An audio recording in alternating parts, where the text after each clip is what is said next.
Hey everyone, welcome back to our channel. In this video, we will discuss some very important questions of macroeconomic class 12.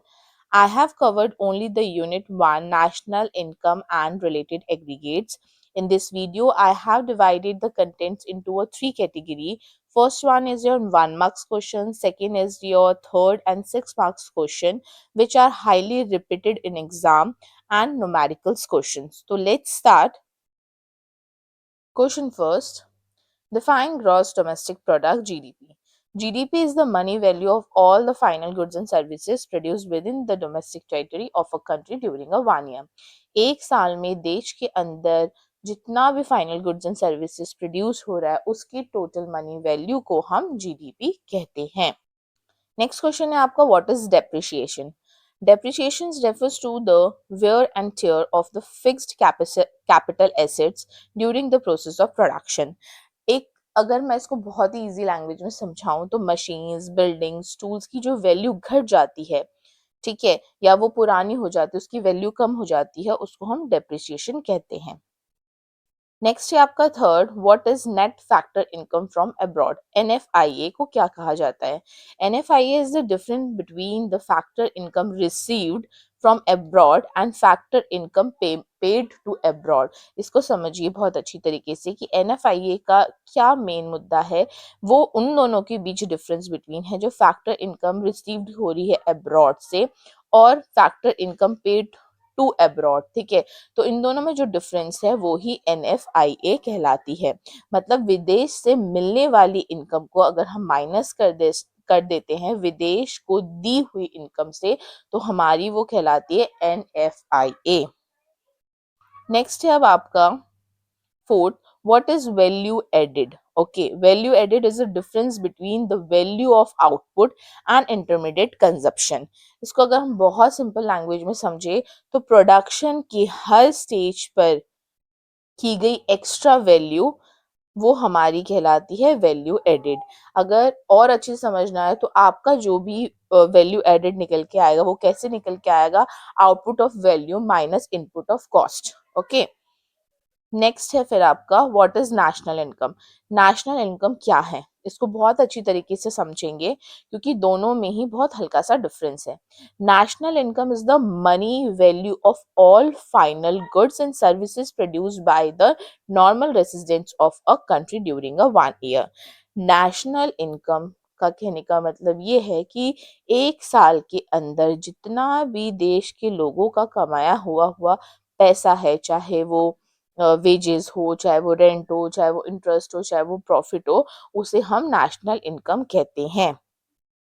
अगर वही बात हम करें gross national product की तो gross national product is the money value of all the final goods and services produced by the normal residents of a country during the year.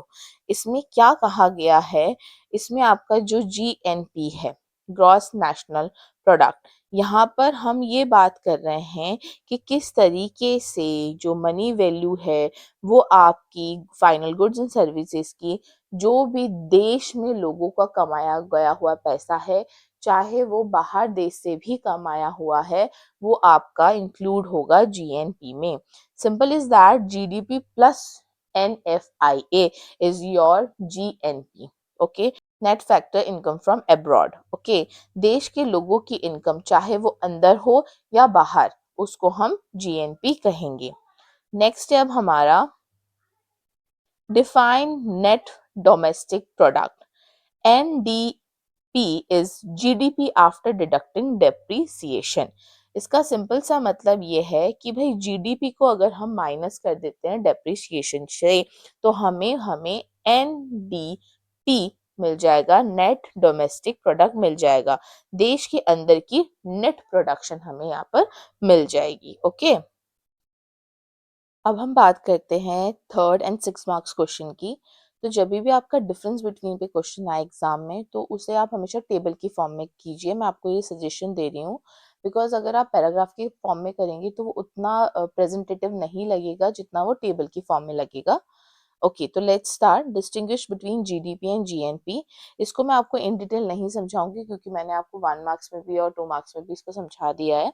तो सबसे पहले बात करते हैं हम जीडीपी की। तो जीडीपी का मतलब यहाँ पर ये है value of domestic production, okay, and GNP का यहाँ पर मतलब है national production. This is the difference, GDP domestic production and GNP national production. अगर हम बात करें जीडीपी क्या क्या कवर करता है, जीडीपी हमेशा विद इन कंट्री, मतलब कंट्री के अंदर की चीजें को कवर करता है। वहीं जीएनपी हमारा इंक्लूड करता है इनकम फ्रॉम अब्रॉड, बाहर की चीजों को भी, ठीक है। अगर हम बात करें फॉर्मूला की जीडीपी की, तो जीडीपी का फॉर्मूला है C plus I plus G plus X minus M. सी का मतलब है यहाँ पर कंजप्शन हाउस होल्ड, आई का मतलब है इन्वेस्टमेंट जो आपका कैपिटल से होता है, जी का मतलब है government, and X minus M का मतलब है एक्सपोर्ट माइनस इम्पोर्ट, आपका नेट एक्सपोर्ट कहते हैं जिसे। वही बात अगर हम जीएनपी की करें, जीएनपी में पूरा फॉर्मूला जीडीपी का जितना ये फॉर्मूला दे रखा है, पूरा जीडीपी का फॉर्मूला इंक्लूड होता है, प्लस उसमें एक और चीज इंक्लूड होती है जो कि मोस्ट इंपॉर्टेंट है, जिससे वो डिफाइन करता है कि वो जीएनपी है, वो है net factor income from abroad, okay. Next question पे चलते हैं। नेक्स्ट क्वेश्चन पे आपका डिफरेंस बिटवीन पे है, जैसे कि यहाँ पे बोला है difference between the value addition and final value of output. सबसे पहले बेसिस दे रखा है value addition and final value of output, okay. Meaning की बात करते हैं, वैल्यू एडिशन आपको 1 मार्क्स में भी समझाया है। तो वैल्यू एडिशन का मतलब क्या है कि हर एक स्टेज ऑफ प्रोडक्शन पे वैल्यू उसकी इंक्रीज होगी, ठीक है। फाइनल वैल्यू ऑफ आउटपुट का मतलब है कि value of good ready for final use, ठीक है। नाउ अगर हम बात करें उसकी कैलकुलेशन की, तो value of output minus intermediate consumption and final value of output में यहाँ पर दे रखा है आपका total value of finished good होगी। स्टेजेस देख लेते हैं, तो यहाँ पर जो वैल्यू एडिशन है वो हर एक stage, every stage of production पे इंक्लूड होता है वैल्यू एडिशन। और वहीं अगर हम बात करें फाइनल स्टेज पे ही सिर्फ फाइनल गुड्स के वैल्यू की हम बात करेंगे, वैल्यू ऑफ आउटपुट की हम यहाँ पर बात करेंगे। नेक्स्ट अब बात करते हैं कि ये जीडीपी इंक्लूड करता है या नहीं करता है। वैल्यू एडिशन पे भी और फाइनल वैल्यू पे भी, दोनों पे ही जीडीपी इंक्लूड होता है। बस फर्क इतना है कि वैल्यू एडिशन पे आपका जीडीपी इंक्लूड होता है, इसलिए किया जाता है जीडीपी को इंक्लूड कि वो अवॉइड करते हैं डबल काउंटिंग को, ठीक है, इसलिए हर एक स्टेज पे यहाँ पर काउंट होता है। वहीं आपका अगर फाइनल वैल्यू ऑफ आउटपुट की बात करें, तो यहाँ पर डायरेक्टली जीडीपी इंक्लूड होता है फाइनल गुड्स पे, ओके। एग्जाम्पल से समझते हैं और अच्छे से समझ आएगा।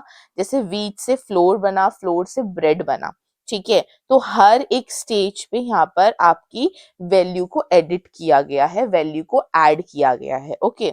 और वहीं अगर हम बात करें फाइनल वैल्यू ऑफ आउटपुट की, तो डायरेक्ट जो ब्रेड बन रखा है, फाइनल गुड जो है वो आपका सोल्ड कर दिया है, उसको बेच दिया है कंज्यूमर को, वहां पर उसमें क्या ऐड हुआ है, फाइनल वैल्यू ऑफ आउटपुट वहां पर ऐड हुआ है, ठीक है। तो दोनों में मोटा मोटा डिफरेंस ये है कि वैल्यू एडिशन पे हर एक स्टेज पे वैल्यू ऐड होगा, और सिर्फ फाइनल वैल्यू ऑफ आउटपुट आपका तब ऐड होगा जब आपका फाइनल गुड रेडी हो जाएगा।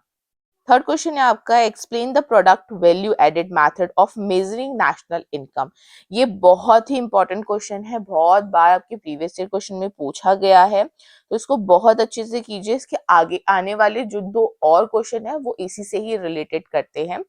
तो देखिए कि किस पैटर्न पे मैंने, किस वे पे मैंने आंसर को प्रेजेंट किया है, जो आप जिस तरीके से अपने एग्जाम में करेंगे तो आपको बहुत ज्यादा हेल्प मिलेगी। सबसे पहले मुझसे ये पूछा गया है कि एक्सप्लेन करो product value added method of measuring, किस तरीके से मेजर किया जाता है नेशनल इनकम को। तो सबसे पहले मैंने वही बताया है कि the product method measure national income by, किस तरीके से जो प्रोडक्ट मेथड है या वैल्यू एडेड मेथड है वो किस तरीके से मेजर करता है नेशनल इनकम को। Calculating the value added at each stage of production, हर एक स्टेज ऑफ प्रोडक्शन पे वैल्यू एडेड को कैलकुलेट किया जाता है during a year in an economy, okay. उसके बाद बात की हमने उसकी मीनिंग की, किसकी मीनिंग की, वैल्यू एडिट मीनिंग की, कि वैल्यू एडिट का मतलब होता है जो डिफरेंस होता है वैल्यू आउटपुट और वैल्यू ऑफ इंटरमीडिएट कंजप्शन के बीच में, उसको हम बोलते हैं वैल्यू एडिड। कि आगे मैंने बताया है यहाँ पर स्टेप्स जो इन्वॉल्व होते हैं, किस तरीके से हम मेजर करते हैं नेशनल इनकम को। पहला है आपका identify all the productive enterprises in the economy, okay. In the economy हमारे ऑल सेक्टर में, जैसे कि एग्रीकल्चर हो गया, इंडस्ट्रीज हो गई, सर्विसेज हो गया, ये सब चीजें इंक्लूड होती है। सेकेंड है आपका यहाँ पर calculate the value of output produced by each sector, हर एक सेक्टर पे आपका वैल्यू ऑफ आउटपुट कैलकुलेट होता है। थर्ड है आपका कि हम डिडक्ट करते हैं intermediate consumption from total output, total output से हम इंटरमीडिएट कंजप्शन को डिडक्ट करते हैं, कट कर देते हैं। फोर्थ है हमारा add the value added of all the sectors to obtain the national income, ठीक है, हम यहाँ पर ऐड करेंगे वैल्यू एडेड हर एक सेक्टर में, जिससे हमारा क्या निकल के आए, नेशनल इनकम निकल के आए। You can also say that कि sum of the value added by all the sectors give the national income. Okay. Now formula की बात करते हैं। value added का formula आपका value of output minus intermediate consumption।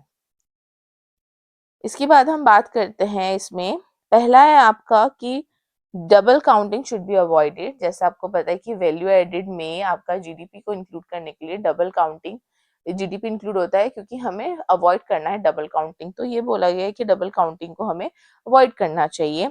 Second बोला गया है कि sales of second hand goods should be excluded, excluded मतलब कट ऑफ, लेफ्ट, ठीक है, तो हमें जो sales of second hand goods है उसको भी हटा देना चाहिए। थर्ड है आपका कि self consumed goods must be included, और किस चीज को इंक्लूड करना चाहिए, सेल्फ कंज्यूम्ड गुड्स को। Okay, this is the answer. आप देख सकते हैं किस पैटर्न पे पहले किया है। पहले मैंने बताया कि किस तरीके से प्रोडक्शन मेथड मेजर होता है नेशनल इनकम का, देन मैंने मीनिंग दिया है वैल्यू एडेड का, प्रोडक्ट का, उसके बाद मैंने उसकी कुछ स्टेप्स को इंक्लूड किया है, देन उसके बाद मैंने उसमें दिए हैं प्रिकॉशंस। ओके, इसके लिए इनफ है इतना आंसर, क्योंकि आपको एक मिक्स में कथा नहीं लिखनी है, हिस्ट्री नहीं लिखनी है, आप थ्रू द पॉइंट आंसर लिख सकते हो और बहुत अच्छे मार्क्स गेन कर सकते हो।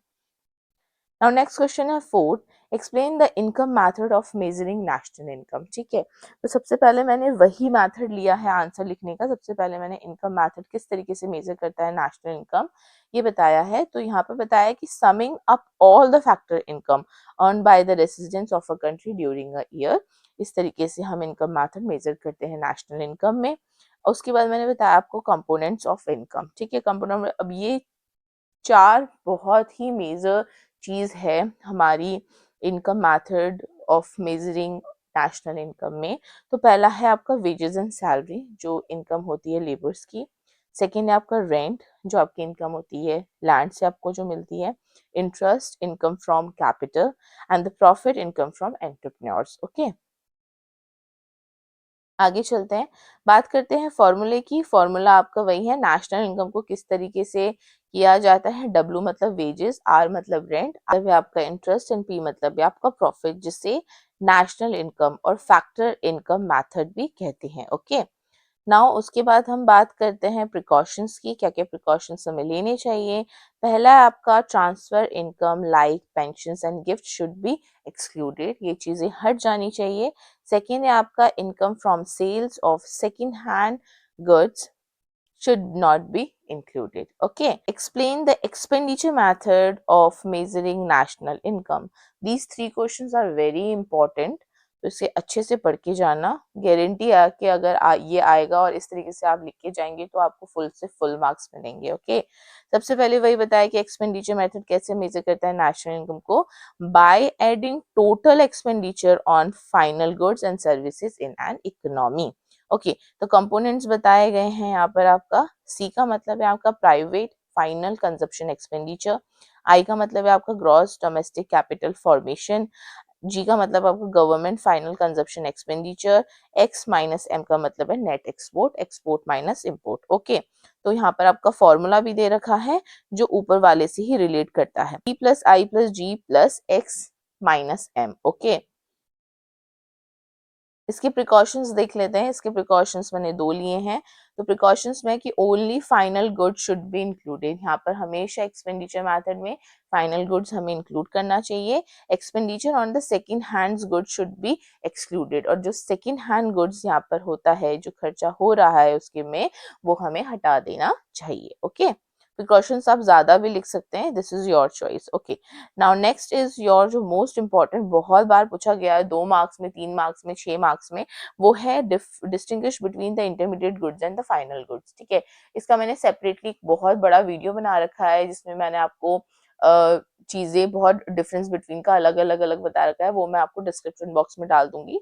अगर आपको वीडियो देखना है तो आप वहां से जा देख सकते हैं। तो यहाँ पर भी बेसिस है intermediate goods and final goods, ठीक है। तो इसको जल्दी से एक रिवीजन की टाइप में पढ़ेंगे।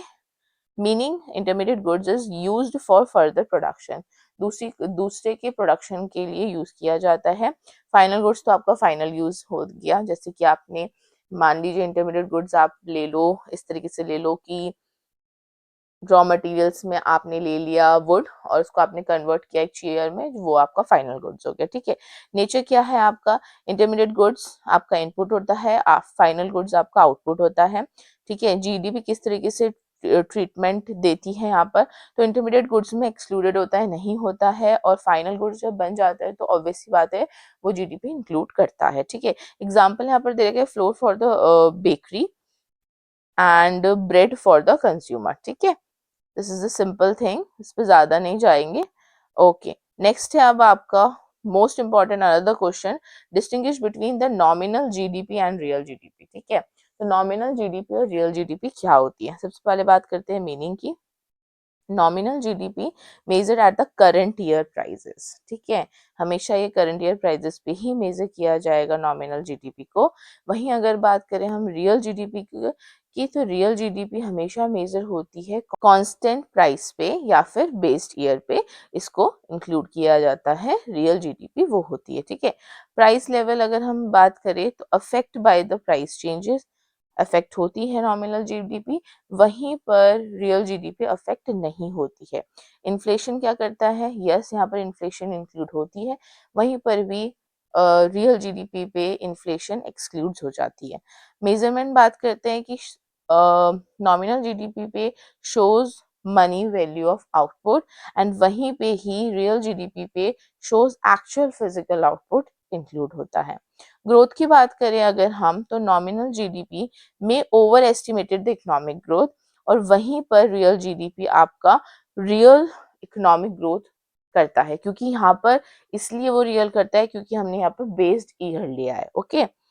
रिलायबिलिटी की बात करते हैं तो यहाँ नॉमिनल जीडीपी लेस रिलायबल होता है comparison to real GDP, real GDP आपका मोर रिलायबल होता है फॉर कंपैरिजन, ठीक है।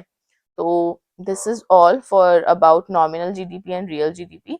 नेक्स्ट पढ़ते हैं अब हम 8th क्वेश्चन पे। 8th क्वेश्चन हमारा ये कहता है कि explain the concept of circular flow income in a two sector economy. ये आपका सीबीएसई में 2024 में पूछ लिया गया है। नाउ उसको दूसरे ही वे में 2022 में पूछा था कि explain the circular flow of income in two sector economy, ठीक है। This is both questions are same, तो इसके आंसर भी सेम होंगे।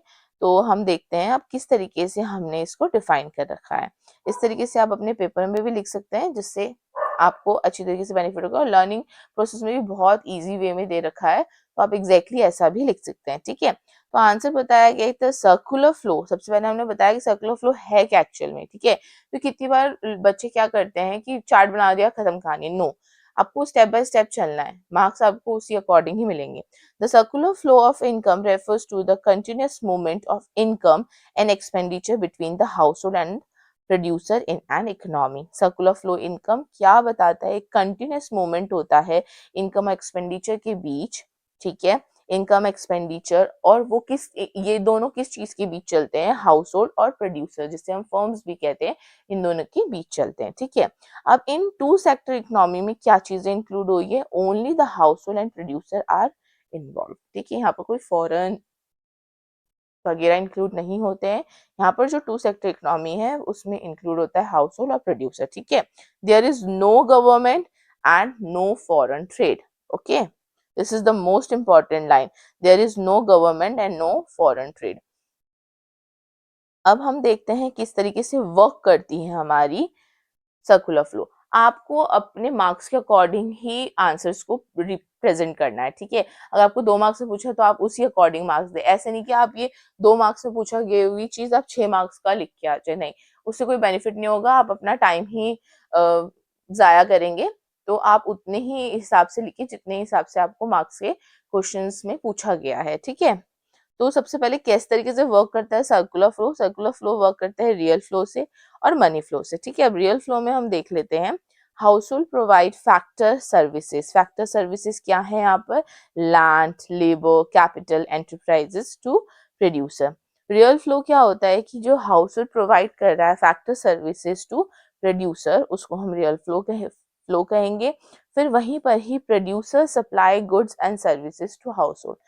हाउस होल्ड ने पहले क्या प्रोवाइड किया? Factor services. किसको किया? प्रोड्यूसर को। प्रोड्यूसर ने उसके बदले क्या दिया, क्या सप्लाई किया? Goods and services. किसको? हाउस होल्ड को, ठीक है। तो ये रियल फ्लो हो गया। नाउ बात करते हैं मनी फ्लो की, कि मनी फ्लो क्या होता है। प्रोड्यूसर ने पे किया रेंट मनी से, वेजेस, इंटरेस्ट एंड प्रॉफिट। किसको? हाउस होल्ड को, एज अ फैक्टर पेमेंट। किसके हिसाब से? फैक्टर पेमेंट के हिसाब से। तो फैक्टर पेमेंट क्या है? यही है, रेंट, वेजेस, इंटरेस्ट, प्रॉफिट, ठीक है। तो प्रोड्यूसर ने जो फैक्टर पेमेंट के through as a rent, wages, interest, profit, ये किसको किया? हाउस होल्ड को किया, वो मनी फ्लो है। वहीं पर ही हाउस होल्ड ने स्पेंड किया, खर्च किया, देखो क्या खर्च किया? इनकम खर्च किया, ठीक है। क्या करने में? परचेज करने में goods and services from producers, ठीक है। हम समझ लेते हैं इसको डायग्राम के थ्रू। मैं इसको अच्छी तरीके से जूम कर देती हूँ। ये देखिए, ये आपका प्रॉपर डायग्राम है सर्कुलर फ्लो ऑफ इनकम का टू सेक्टर इकोनॉमी। अब इसी को ही हमने यहाँ पर वर्डिंग में दे रखा है। तो वर्डिंग में किस तरीके से दे रखा है, देखिए, the above diagram shows the circular flow of income in two sector economy where the household provides. Household ने क्या प्रोवाइड किया? फैक्टर सर्विसेज प्रोवाइड किया प्रोड्यूसर को या फर्म को, एंड उसने रिसीव किया फैक्टर पेमेंट, ठीक है। वाइल वहीं पर ही प्रोड्यूसर ने सप्लाई किया गुड्स एंड सर्विसेज, और उसने हाउस होल्ड ने क्या रिसीव किया? कंजप्शन एक्सपेंडिचर या फिर payment of goods and services, okay, that's all. Now next है अब आपका, ये क्वेश्चन भी पूछा गया है आपका, ninth is your machine purchased bye a firm is always a capital good. ये आपसे पूछा गया, एक स्टेटमेंट है, क्या आप इस बात से एग्री करते हैं? तो इसका वैलिड रीजन दीजिए कि आप करते हैं तो क्यों करते हैं। नो। Why no? क्योंकि हर परचेज किया हुआ मशीन फर्म्स के लिए ऑलवेज कैपिटल गुड्स नहीं होता है। Capital goods are those final goods which are use to produce other goods and services. सबसे पहले तो कैपिटल गुड क्या होता है? वो फाइनल गुड होता है जो हम किसी चीज के किसी और अदर प्रोडक्शन के लिए, गुड्स एंड सर्विसेज के लिए उसको यूज करें। जैसे कि अ machine purchase by a firm will be a capital good only. तब कब रहेगा? ऑलवेज लिखा है, देखो यहाँ पर क्वेश्चन में आपको ऑलवेज है, ऑलवेज नहीं रहेगा, रहेगा, लेकिन कब रहेगा? When it used for the production purpose, ठीक है। प्रोडक्शन पर्पस के लिए या प्रोडक्शन किसी और गुड्स को प्रोड्यूस करने के लिए उसको यूज किया जा रहा है, तभी हर मशीन जो जो भी उस फर्म ने खरीदी है वो आपकी कैपिटल गुड के अंदर आएगी। However if a firm purchase a machine for resale, अगर उसने मान लीजिए कि अपने यूज के लिए नहीं, बस उसने खरीदा है इसलिए कि वो उसको दोबारा बेच सके, ठीक है, एक सेम ईयर में या सेम उस पे, तो वो आपका कैपिटल गुड नहीं होगा। In that case it is considered and the intermediate goods. Why intermediate goods? क्योंकि उसने अपने अदर पर्पस के लिए उसको खरीदा है, okay. Now next is your giving a valid reason. ये एक सैंपल है, इस तरीके से आपके वीकेओरी की बुक में बहुत सारे क्वेश्चंस दिए गए हैं जो आपके पेपर में ऑलरेडी आ चुके हैं। तो ये 2022 के पेपर में आ चुका है। तो यहाँ पर आपको पूछा गया है कि ये स्टॉक है या वेरिएबल है, क्लासिफाई कीजिए इसे। तो पहला है आपका value of inventories as on 31 March 2021, ठीक है। सेकेंड है आपका net investment during the year 2020 and 21, ये बताना है आपने, ठीक है। तो भाई मेरे हिसाब से जो inventory as on the 31 March 2021 है, ये स्टॉक वेरिएबल है। क्यों? क्योंकि because it is measure at a specific point of a time, okay. और वही बात करते हैं अगर हम नेट इन्वेस्टमेंट की during the year of 2020 to 21, देखो यहाँ एक पर्टिकुलर डेट दे रखा था वैल्यू ऑफ इन्वेंटरी में 31 मार्च 2021, तो ये स्पेसिफिक टाइम को शो कर रहा है, एक स्पेसिफिक पॉइंट को शो कर रहा है, जिसके कारण ये क्या है, स्टॉक है। बट यहाँ पर 2020 टू 21 दिया गया है, जो कि फ्लो वेरिएबल है, क्योंकि ये measure over a period of a time पे कर रहा है। Simple is that. आप इस तरीके से क्वेश्चन को इस तरीके से आंसर रिप्रेजेंट कर सकते हैं। ओके, नेक्स्ट है आपका इसमें अब अनदर मोस्ट इम्पॉर्टेंट क्वेश्चन कि कॉन्सेप्ट बताइए externalities with the help of the suitable example. ये आपके 2024 के क्वेश्चन पेपर में पूछ लिया गया है। तो सबसे पहले हम बताएंगे कि एक्सटर्नैलिटीज होती क्या है। Externalities are the goods and the bad effects of and the activity on others from which no payment is made. Okay, तो इसके दो टाइप है आपके, पॉजिटिव और नेगेटिव। तो पॉजिटिव एक्सटर्नैलिटीज क्या होती है, when an activity creates the benefits for others, तो वो पॉजिटिव हुई। जैसे कि एजुकेशन हो गया, वैक्सीनेशन फॉर बेनिफिट सोसाइटी, ये सब चीजें, ठीक है। वहीं अगर हम नेगेटिव की बात करें तो उस टाइप की एक्टिविटी जो हार्म्स करती है अदर को, बहुत सिंपल लैंग्वेज में है, जैसे कि पॉल्यूशन हो गया आपका, ठीक है, वो इफेक्ट करती है पब्लिक हेल्थ में। जैसे कि आप देख रहे हो कि दिल्ली में किस तरीके से पॉल्यूशन बढ़ रहा है, ठीक है, वो अफेक्ट कर रही है, तो वो नेगेटिव एक्सटर्नैलिटीज है, ठीक है। अगर हम पेड़ लगाते हैं और उसको बहुत अच्छी तरीके से पेड़ को नहीं काटते हैं, ये सब हमारी पॉजिटिव एक्सटर्नैलिटीज भी आ जाएगी अगर हम पॉल्यूशन कम करना चाहते हैं तो, ठीक है। Now next is your another most important question. ये बहुत ही ज्यादा इम्पोर्टेंट क्वेश्चन, मैंने बहुत रिसर्च करके इसको यहाँ पर डाला है, पेपर में आ चुका है, ठीक है, 2019, और रिपीटेडली पूछा भी जाता है। तो नॉन मॉनेटरी एक्सचेंज क्या होता है, उसका सुटेबल एग्जांपल दीजिए। तो मीनिंग सबसे पहले, फिर then example, then conclusion. This is the way to how to write in your exam. Meaning सबसे पहले बताते हैं कि non monetary exchange refers to the transaction where the good और services are exchange without using money. Non monetary बोला है, तो monetary मतलब पैसा, ठीक है। तो बिना पैसे के कोई भी गुड्स को या सर्विस को एक्सचेंज करना, ठीक है, उसको हम बोलते हैं नॉन मॉनिटरी एक्सचेंज, ठीक है।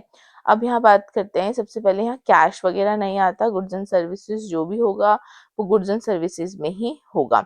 जैसे कि एग्जांपल देखते हैं, जिसकी एक फार्मर है जो एक्सचेंज करना चाहता है वीट, किसके साथ, कारपेंटर के साथ, और कारपेंटर रिटर्न में उसको फर्नीचर देगा, ठीक है। तो यहाँ पर गुड्स से गुड्स एक्सचेंज हुआ है, ठीक है। यहाँ पर आपका कोई भी मनी इंक्लूड नहीं हुआ है, मनी यूज नहीं हुआ है, तो इसको हम बोलते हैं नॉन मॉनिटरी एक्सचेंज। ओके, अब हम बात करते हैं कंक्लूजन की। कंक्लूजन में क्या लिख रखा है, तो non monetary exchange was commonly in the Asian time. ये बाटर सिस्टम एक टाइप से मान लीजिए, बाटर सिस्टम ही है। तो पहले के टाइम में मनी नहीं होती थी, तो अगर मान लीजिए किसी को किसी चीज की नीड होती थी, दो पर्सन होते थे जो नीडी होते थे एक दूसरे के गुड्स के लिए, उसके पास चावल है और उसके पास गेहूं है, तो वो एक्सचेंज कर लेते थे विदाउट मनी, तो उसको ही कहा जाता है, ठीक है। But is not a suitable for a modern economy. ये मॉडर्न इकोनॉमी के लिए सुटेबल नहीं है नॉन मॉनेटरी एक्सचेंज, क्योंकि यहाँ पर जो कुछ भी आजकल लिया जाता है मॉडर्न, उसमें वो पैसे से ही लिया जाता है, क्योंकि जरूरी नहीं है कि सामने वाले को वो चीज चाहिए जो आपके पास है, ठीक है। तो ये बहुत ही इम्पोर्टेंट क्वेश्चन है, तो इसको आप जरूर से पढ़ के जाना। नाउ नेक्स्ट बात करते हैं difference between stock and flow. ये भी सीबीएसई के 2024 में पूछ लिया गया है इन डिटेल। मैंने उसमें सब कुछ एक्सप्लेन किया हुआ है, तो मैं आपको उसे डिस्क्रिप्शन बॉक्स में डाल दूंगी, अब वहां से जाकर वो वीडियो देख सकते हैं। तो सबसे पहले बात करते हैं डेफिनेशन की। तो स्टॉक में आपको बता रखा है कि a stock is and the quantity measured at a particular point of a time. ये particular point of a time में किया जाता है। इसको हमने अभी एक वेरीफाइड क्वेश्चन से पढ़ा, जिसमें मैंने आपको बताया कि उसमें 31 मार्च दिया हुआ था वैल्यू इन्वेंटरी का, जिसमें इसीलिए वो स्टॉक था क्योंकि वहां पर एक पर्टिकुलर टाइम पीरियड, एक पर्टिकुलर डेट दिया हुआ था 31 मार्च। ओके, फ्लो पे वो मेजर करते हैं, जो भी क्वांटिटी फ्लो की मेजर करते हैं वो over a period of a time पे करते हैं। जैसे कि उस क्वेश्चन में था 2020 टू 21, ये एक पीरियड ऑफ टाइम दिया हुआ था, ठीक है। टाइम डेमिनेशन यहाँ पे वही सेम चीज बता रखी है, point in time, interval of time, ठीक है। एग्जाम्पल आपका है money in a bank account, capital, national wealth. वहीं पर फ्लो में आपका income, expenditure, production per month और ईयर। ओके, नाउ अब बात करते हैं यूनिट ऑफ मेजर की। यूनिट ऑफ मेजर में आपको बता रखा है कि फिक्स्ड अमाउंट पे होता है यहाँ पर आपका जो वो होता है मेजर होता है वो एज अ रेट होता है पर यूनिट टाइम के अकॉर्डिंग होता है. Stock variable depends on the time period and flow variable depends on the time chosen. Okay. Now next question है अब आपका distinguish between the consumption goods and capital good. ये 2022 के paper में पूछ लिया गया है और इसकी भी वीडियो इन डिटेल है. अगर आप वहां से पढ़ना चाहते हैं तो वहां से पढ़ लीजिए. वैसे मैं यहाँ पर समझा ही रही हूँ बट शॉर्ट में. मीनिंग है आपका यहाँ पर कि goods used direct satisfaction of wants. ठीक है. कंज्यूमर गुड्स क्या होते हैं? डायरेक्ट सेटिस्फेक्शन वांट्स होते हैं. वो गुड्स होते हैं जो डायरेक्टली सेटिस्फाई कर देते हैं आपके वांट्स को. कैपिटल गुड्स होते हैं goods used for producing other goods. Capital goods उसको बोला जाता है, उस गुड्स को बोला जाता है जो अदर प्रोडक्शन के लिए यूज होता है. Consumption goods used for the intermediate consumption and capital goods used for the further production. Nature है ये फाइनल गुड्स होते हैं, प्रोड्यूसर गुड्स होते हैं, कैपिटल गुड्स. ठीक है. बात करते हैं एग्जाम्पल से जिससे आपको और अच्छे से समझ आएगा. जैसे कि ब्रेड हो गया, क्लोथ्स हो गया, आपके मिल्क हो गया, ये आप डायरेक्टली कंज्यूम करते हो और इसको खा के या इसको पी के आप बिल्कुल सेटिस्फाई हो जाते हैं, आपकी वांट सेटिस्फाई हो जाती है. वहीं बात करते हैं हम कैपिटल गुड्स की जिसमें मशीन इंक्लूड होता है. जो जैसे कि आप प्रिंटर मशीन ले लो. ठीक है. ये आपका अदर गुड्स प्रोड्यूस करने में मदद करता है. ठीक है. टूल्स ले लो, फैक्ट्रीज ले लो, ये सब चीजें. वहीं बात करते हैं रोल ऑफ प्रोडक्शन की. ठीक है. रोल ऑफ प्रोडक्शन में बताया गया है कि do not help in further production. ये कोई फर्दर प्रोडक्शन में हेल्प नहीं करता है. अगर आपको भूख लगी है और आपको खाना है कुछ, आपने ब्रेड खाया, आपको डायरेक्टली सेटिस्फाई किया, बस उसके अलावा कोई अदर प्रोडक्शन नहीं कर रहा है वो. वहीं हालांकि कैपिटल गुड्स हेल्प करता है अदर प्रोडक्शन में, जैसे मैंने आपको बताया, इसमें एग्जांपल दिया. ठीक है. तो ये सारी चीजें इंक्लूड होती है इसमें. Now next question is your numericals. तो अब हम बात करते हैं न्यूमेरिकल्स में. इसमें हम जल्दी से देख लेंगे, ज्यादा कुछ नहीं है. ये रिपीटेड क्वेश्चन है इसलिए मैंने यहाँ पर प्रेजेंट कर लिए हैं. इस तरीके के क्वेश्चन आपके आते हैं पेपर में, तो आप इसी तरीके से तैयारी करके जाइए. अगर आपके पास टाइम नहीं है तो आप ये क्वेश्चन भी सिर्फ करके जा सकते हैं. आपको यूनिट 1 में सब कुछ ही कवर हो गया है. लेकिन अगर आपके पास टाइम है तो आप पूरा ही चीजें पढ़ के जाइए. मैं आपको ये सजेस्ट करूंगी. Calculate the GNP eight market price. ये 2022 के क्वेश्चन में पूछ लिया गया है. GDP at a market price 3000 and NFIA is your -200. Formula आपका होता है जीएनपी का. सबसे बड़ा तो फॉर्मूले पे ही रोल करता है आपका इकोनॉमी. अगर आपको फॉर्मूला पता है तो आप इजीली निकाल पाओगे. इफ अगर आपको फॉर्मूला नहीं पता है तो आप नहीं कर पाओगे. तो लर्न ऑल द फॉर्मूलाज, आप इजीली न्यूमेरिकल्स कर पाओगे बड़े से बड़े. जीएनपी का फॉर्मूला होता है जीडीपी प्लस एनएफआईए, जो बहुत बार आपको मैंने बता दिया है पूरी वीडियो में. अब तो आपको याद ही हो गया होगा. बस कुछ नहीं, आपको पुट करना है. जीएनपी आपको निकालना है, जीडीपी आपको दे रखा है, नेट फैक्टर आपको दे रखा है, प्लस माइनस यहाँ पर माइनस हो जाएगा आपका. 3000 आपका ये हो जाएगा -200 जो आपका आ जाएगा 2800 करोड़. ठीक है. तो ये इस तरीके से आप लिख सकते हैं, इस तरीके से लिख सकते हैं, दोनों एक ही है. तो GNP at the market price is इतना. That's it. फॉर्मूला याद था इसलिए हो गया. अगर फॉर्मूला याद नहीं होता तो फिर नहीं हो पाता. ठीक है. वहीं हम नेक्स्ट बात करते हैं calculate the national income NNP eight factor cost. Okay. 2023 में पूछा गया है ये.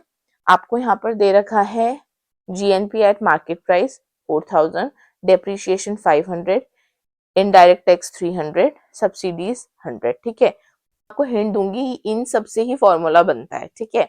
तो एनएनपी, सबसे पहले हम एनएनपी एमपी निकालेंगे बिकॉज हमें एमपी दिया है और हमें एफसी निकालना है. एमपी मतलब मार्केट प्राइस और हमें निकालना है फैक्टर कॉस्ट. ओके. तो ये हमने फॉर्मूला लगाया. एनएनपी मार्केट प्राइस का फॉर्मूला होता है जीएनपी माइनस डेप्रिसिएशन. जीएनपी हमारा दे रखा है 4000 माइनस 500 जो हमारा 3500 निकल के आ गया. ओके. ये करोड़ पे है, मैं बार बार करोड़ नहीं बोलूंगी, करोड़ नहीं बोलूंगी. स्टेप सेकेंड हमने किया है NNP F C factor cost. हमने फैक्टर कॉस्ट इसलिए पहले हमने एनएनपी निकाला क्योंकि फैक्टर कॉस्ट में इसका फॉर्मूला था. तो फैक्टर कॉस्ट का जो एनएनपी फॉर्मूला है वो क्या है? NNP MP minus indirect tax plus subsidies. Okay. तो यहाँ पर हमें सब कुछ दे रखा है, हमने बस फॉर्मूले में पुट करना है. अभी हमने निकाला हमारा एनएनपी तो हमने उसे पुट कर दिया. ये हमें प्रोवाइडेड था जो हमने कर लिया. अब हमने माइनस की 3500 माइनस 300 जो हमारा इतना आया कैलकुलेट किया और हमारा आया ₹3300। तो ये फॉर्मूला स्टेप बाय स्टेप था। ओके, नेक्स्ट फॉर्मूले की बात करते हैं, मतलब नेक्स्ट क्वेश्चन की बात करते हैं। आपको फॉर्मूला याद रखना है बस। Calculate the gross domestic product at factor cost. ठीक है, 2021 के पेपर में पूछ रखा है। तो जीडीपी एट मार्केट प्राइस दे रखा है। देखो अब फैक्टर कॉस्ट पूछा है लेकिन मार्केट प्राइस है, तो हर एक स्टेप वही होगा उसमें। ठीक है, तो अब देखते हैं। पहले हमारे पास मार्केट प्राइस नहीं दिया हुआ था, ठीक है, तो हमने उसे निकाला क्योंकि वो फैक्टर कॉस्ट में पूछा गया है था। लेकिन यहाँ पर आपको फैक्टर कॉस्ट में पूछा गया है, लेकिन यहाँ पर मार्केट प्राइस भी आपको दे दिया गया है। इनडायरेक्ट टैक्स आपका इतना है, सब्सिडीज आपका इतना है। जीडीपी फैक्टर कॉस्ट का आपका फॉर्मूला है GDP market price minus indirect tax plus subsidies. तो यहाँ पर सब कुछ प्रोवाइडेड है, तो आपने यहाँ पर फॉर्मूला पुट किया, उससे निकाला, तो आपका जीडीपी एट फैक्टर कॉस्ट आ गया इतना। Okay, simple is that. Now question 4, calculate gross value added at market price. ये 2020 के क्वेश्चन में पूछ रखा है आपका। आउटपुट आपका दे रखा है इतना। ठीक है, आपको मैंने 10 बार बताया था कि value added value added value added का फॉर्मूला क्या है, तो यहाँ पर वही पुट करना है। इंटरमीडिएट कंजप्शन आपका 700 दे रखा है। ठीक है, तो GVA gross value added output minus intermediate consumption, formula दे रखा है, बस पुट करना है। आपका ग्रॉस वैल्यू एडेड निकल जाएगा जो आपका आया है 1100 crore. Okay, now next is your, बस आप फॉर्मूला यहाँ पर ध्यान दीजिए, नंबर्स चेंज होंगे तो आप आराम से निकाल पाएंगे। Fifth is your calculate net domestic product at factor cost. अब देखो फैक्टर कॉस्ट पूछा है, ठीक है, जीडीपी मार्केट प्राइस दे रखी है आपको इतनी, डेप्रिसिएशन दे रखा है, इनडायरेक्ट टैक्स दे रखा है, सब्सिडीज दे रखी है। तो पहला स्टेप आपका ये होना चाहिए कि आप सबसे पहले निकाले एनडीपी। वाई? क्योंकि आपका एनडीपी आता है इस फॉर्मूले में। ठीक है, तो एनडीपी निकालने के लिए आपने क्या किया, NDP equals to GDP minus depreciation. NDP को तो आपने फॉर्मूले में पुट किया और आपका आंसर आ गया, यहाँ पर है net domestic product at factor cost, जो आपका आया ₹3000 crore. Okay, thank you for watching till the end. मुझे पता है मैंने न्यूमेरिकल्स आपको बहुत जल्दी कराए हैं, बट न्यूमेरिकल्स की प्रैक्टिस आप खुद से करेंगे, बस आपको फॉर्मूला याद होना चाहिए। आई होप आपको वीडियो अच्छी लगी हो, और अगर आपने सब्सक्राइब नहीं किया है तो please subscribe to my channel, इससे मुझे बहुत ज्यादा मोटिवेट फील होता है। अब इसके बाद जो नेक्स्ट वीडियो आएगी वो आपकी यूनिट 2 की आएगी, तो आई होप ये आपको हेल्प करे। तब तक के लिए take care and bye bye.